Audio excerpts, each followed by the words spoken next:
Hey, ask yourself these 3 questions. First, are you unable to focus entirely on yourself? Are you not sure what you're running after? Third, do you feel sorry for yourself?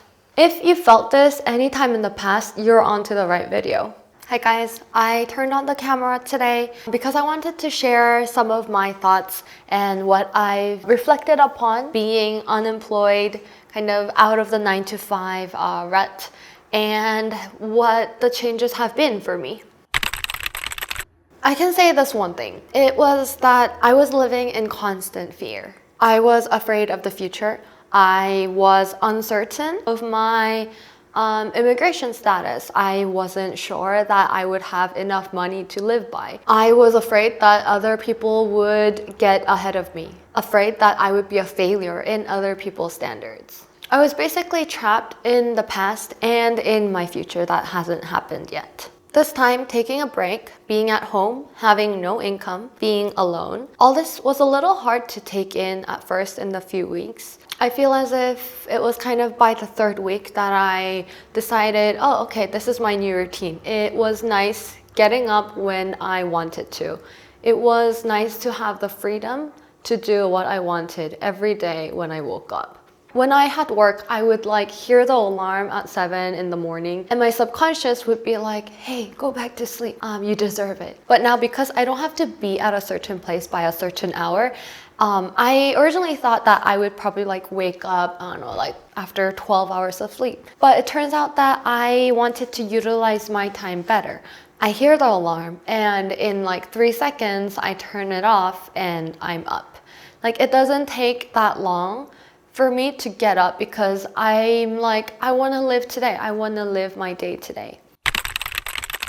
Before this time, I really wasn't living in the now. I was constantly running towards an endless tunnel. I literally saw no light ahead of me, and it was just like a curved tunnel where I would just keep on running, but I saw no outlet.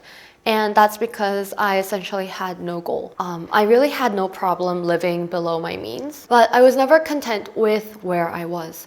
It wasn't like I was so greedy and I was like, oh, I want this, so I need to earn the money to buy that. It wasn't like I was never a person that was super materialistic, although I loved and I still love shopping. I'm like, oh, I can just live with what I have. Every time I do shop, I'm more like, do I really need that or can I get by without it?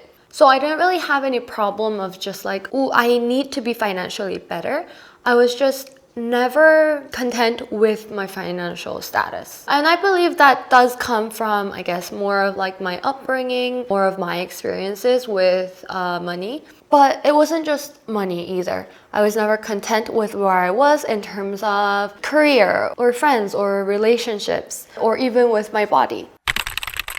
It's fear that usually drives us. Fear seeps into our minds and affects the decisions that we make every day. I was personally afraid that other people would see me as someone who immediately quits her job once she gets married, but I didn't want to be seen as that person. So I guess that was one of the reasons why I was so hesitant to quit. And I wasn't gonna let people think that. I was afraid my husband and I wouldn't be able to save 50% of our income. Yes, and we can't right now, but so what? I realized it's very trivial when it comes to a lot of the things that we want, we desire, we think we need. I mean, saving, yes, that's great, but my day today is never gonna come back either.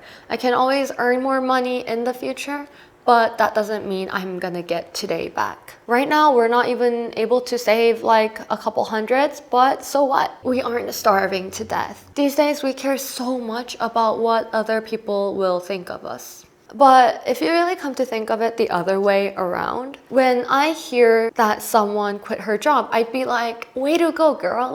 Way to go, man. I'd be congratulating them instead of what are you gonna do for your next living? Or how are you gonna make your ends meet? That's a question for them to figure out, but I can actually just be happy for them. If I hear that a friend had maybe gone through a breakup or a divorce, I'd be devastated for her. But in the end, I feel like I'd be like, oh, she'll meet another guy, or he'll end up with a better girl. At the end of the day, someone else's despair, someone else's worries, or someone else's milestone isn't more important than the next date you're gonna go. You're always gonna be more worried about yourself than others. So when you're really worried about the opinions that other people will have of you, think of it otherwise, because you'll find out that they're just not that into you, and it's a fact. Sure, maybe sometimes they'll gossip about it, but it just kind of ends there. Once you get out of these two fears in your mind, what will other people think of you? And am I gonna starve to death? You'll find out that these two questions and these two fears really doesn't matter too much. Essentially, you gain the courage that you always need. Essentially, you really get the courage that you need to do what you really want. And I'm not just talking about jobs here. I'm talking about relationships. I'm talking about financial status, going out on a date by yourself, or maybe trying a different style that you've never worn before. I think right now, this time in my life is the time when I've spent the most time with myself. I just kind of feel like I'm becoming better friends with me. Ultimately, I'm gonna be the body that will carry me around until I die. And so why not be friends with this person that I am? I've never thought about it that way, but more and more as each day goes, I feel like I'm more comfortable with who I am, and I'm exploring options. I'm exploring things that I haven't seen, even though I was looking at myself in the mirror for every day for the last 24 years. I hope to somebody watching this, I hope this acts as a good encouragement and gives you the courage you need. I'll see you in the next video. Bye.